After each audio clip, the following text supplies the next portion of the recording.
حکمران جب اپنی جان کی حفاظت کو ترجیح دینے لگیں تو وہ ملک و قوم کی آبرو کی حفاظت کے قائل نہیں رہتے۔ غداری کی سزا اسے دی جاتی ہے جو ملک اور قوم کی جڑیں کاٹے اور دین کے دشمنوں کے ہاتھ مضبوط کرے، خواہ حکمران خود ہی اس کا مجرم ہو، وہ غدار ہے اور سزا کا مستحق ہے۔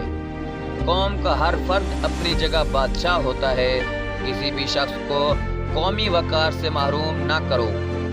جہاں حکمران کے داغ پر بادشاہت کا نشہ ہو، وہاں سرحدیں سکڑ جاتی ہیں اور تخت و تاج کی خاطر حکمران اپنے مذہب اور اپنی غیرت کو بھی ترک کر دیا کرتے ہیں۔ مجھے یہ نظر آ رہا ہے کہ دشمن ملت اسلامیہ میں غدار پیدا کرتا رہے گا، اور وہ دن آ جائے گا جب غداروں کی گردنیں مارنے والے دشمن کو بھی دوست کہنے لگیں گے۔ اسلام کا سر بلند دیکھنا چاہتے ہو تو دوست اور دشمن کی پہچان کرنا سیکھو۔ دو قسم کی لعنتوں سے بچو، مایوسی اور ذہنی عیاشی۔ انسان پہلے مایوس ہوتا ہے، پھر ذہنی عیاشی کے ذریعے راہ فرار اختیار کرتا ہے۔ جس قوم کے نوجوان بیدار ہو جائیں، اس قوم کو کوئی شکست نہیں دے سکتا۔ وہ وقت بھی آ جائے گا جب فوج بھی عیاش سپاہیوں کا گروہ بن جائے گی اور اس کے سالار دشمن کے ہاتھوں میں کھیلیں گے۔ امت جان دینا جانتی ہے، یہ سرفروشوں کی امت ہے، مگر ایمان فروشوں نے ہمیں زنجیریں ڈال رکھی ہیں۔ قوم کے شہیدوں اور قوم کی مظلوم بیٹیوں کو بھول جانے والی قوم کی قسمت میں کفار کی غلامی لکھ دی جاتی ہے۔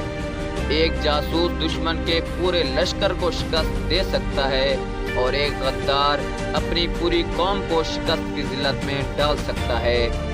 دشمن سے پہلے غدار کو قتل کرنا ضروری ہے۔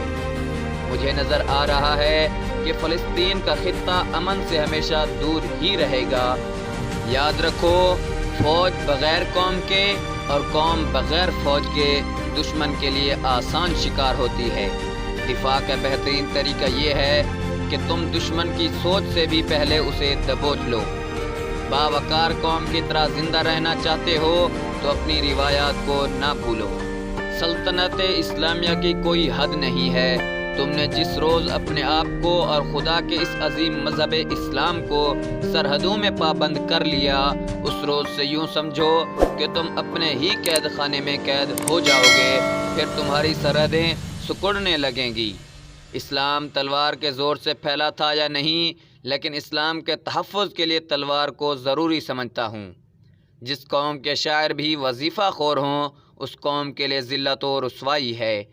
جہاں روٹی مزدور کی تنخواہ سے مہنگی ہو جائے، وہاں دو چیزیں سستی ہو جاتی ہیں: عورت کی عزت اور مرد کی غیرت۔ اگر کسی قوم کو بغیر جنگ کے شکست دینی ہو تو اس کے نوجوانوں میں فحاشی پھیلا دو۔